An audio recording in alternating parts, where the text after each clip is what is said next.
Let's talk a bit more then about what is happening in Israel and what may be ahead with Philip Turle, our foreign editor. Philip, this is a huge political moment for Benjamin Netanyahu, isn't it? I mean, what do you think happens now? Can he survive this?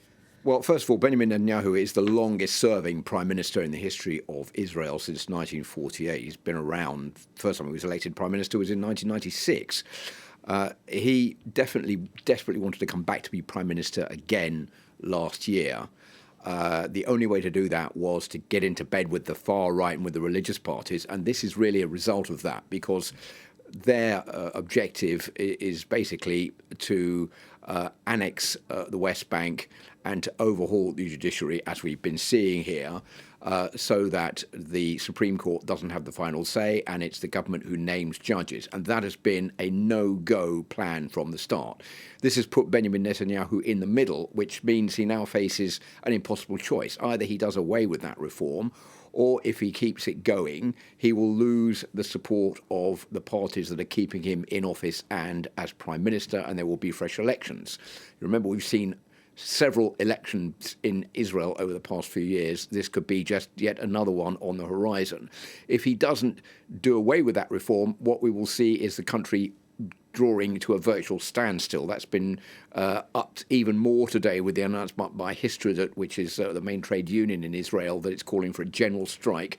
You've seen reservists are going on strike. People from the high-tech industry are going on strike. People from embassies are also now saying they're not going to work anymore. The airport at Ben Gurion in Tel Aviv is drawn to a standstill. It just is a question now about how long this can go on for before someone somewhere has got to give in and the country's going to have to get back to working once again. And the more the pressure is stacked on Benjamin Netanyahu, the more he's going to have to make a decision. And the fact that this announcement that he's supposed to be making, which is due to come today, is again delayed, like it was at the end of last week when he was due to make an announcement on Thursday. That announcement was also delayed following a fallout with the defence minister, who's since been fired. Well, how long is it going to be today? He was maybe going to make it in front of the Knesset. There are rumours he's going to make it tonight on television. Still no announcement from Benjamin Netanyahu as we speak. Indeed, and while we wait, Philip, I mean, the anger from the streets is very clear, but there's growing concern as well from some of Israel's allies, including obviously the United States.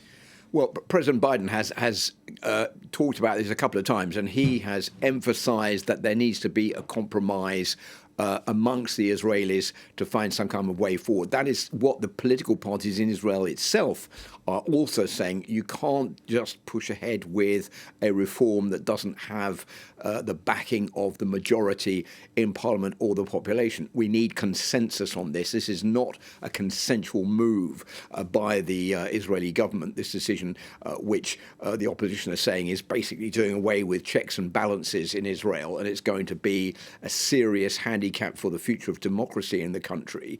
And many are asking the question, well, is all of this for one aim only? And that is to help Benjamin Netanyahu in his own personal court case. Remember, he's been accused of bribery and corruption and influence peddling. Is this to prevent Benjamin Netanyahu himself from facing justice and possibly going to jail?